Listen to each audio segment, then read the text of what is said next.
Here at Petco Park, breaking down the Padres' 10th consecutive loss. They fall to the Colorado Rockies 4-2. Craig Elston joined by Tom Krasovic from AOL Fan House here on 619sports.net. And Tom, you know, it's amazing. We've been watching this team all year, and it seems like everything that they've done right, pitching, defense, the timely hit, that's what's eluding them during this 10-game skid. Right. It's very democratic about how they're going about it. Pitching, defense, base running, across the board, the Padres are struggling to make plays. They don't look like the first place team we saw all year.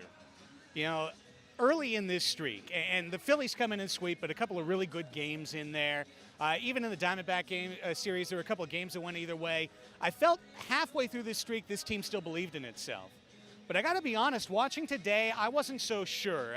They're starting to go into the realm of the superstitious, bringing in Michael Jackson songs all day to try and shake things up.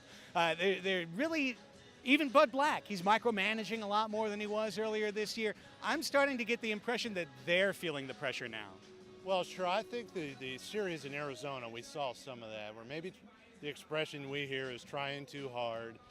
I wrote that it looked like they were hyperventilating, some of them, and they'd probably need one win or more than one win to sort of relax a little. But I've got to say, they look tired. It's been a long year for some of these guys.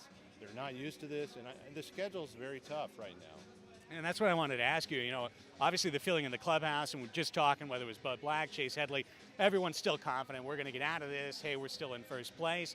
Is this a team slumping, or is this a team falling to earth? Or are we really starting to see some chinks in the armor here? Well, I'd call it a correction. They were due to have one. They were 76-49, which is just astounding when you think about it. At some point, you don't expect a team to go an entire season without a losing streak beyond 3 games. Not saying anyone expected this. So to answer your question, it's a correction.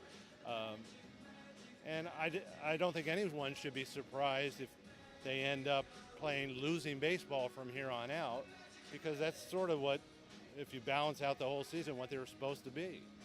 Yeah, and I look ahead now, and you know, certainly the Rockies leave Petco Park today feeling like they're right back in this thing.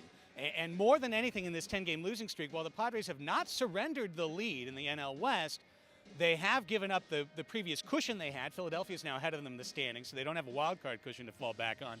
But I think most importantly is that this could have been a 10-game homestand to cinch the NL West. They could have eliminated the Rockies this weekend, eliminated the Dodgers by Wednesday, and closed out the Giants by next Sunday. Instead, it feels like all of these rivals now feel like this division is theirs for the taking. Absolutely. If they had beaten the Rockies one game here, they're 6.5 ahead of them, and that's pretty tough to overcome. We know the Rockies did that in 07, but the Rockies, I think, would be pretty focused on the wild card. But now, we were in the clubhouse today. They're feeling very good about themselves, 4.5 games out, and the schedules are fairly comparable. The Rockies have 10 games at home themselves now, where they've been very good at home, so they feel like they have a shot at this. Matt Lato's going to try and turn it around tomorrow as the Dodgers come to town. With Tom Krasovic, I'm Craig Elston, and videographer Dave Evenson reporting from Petco Park.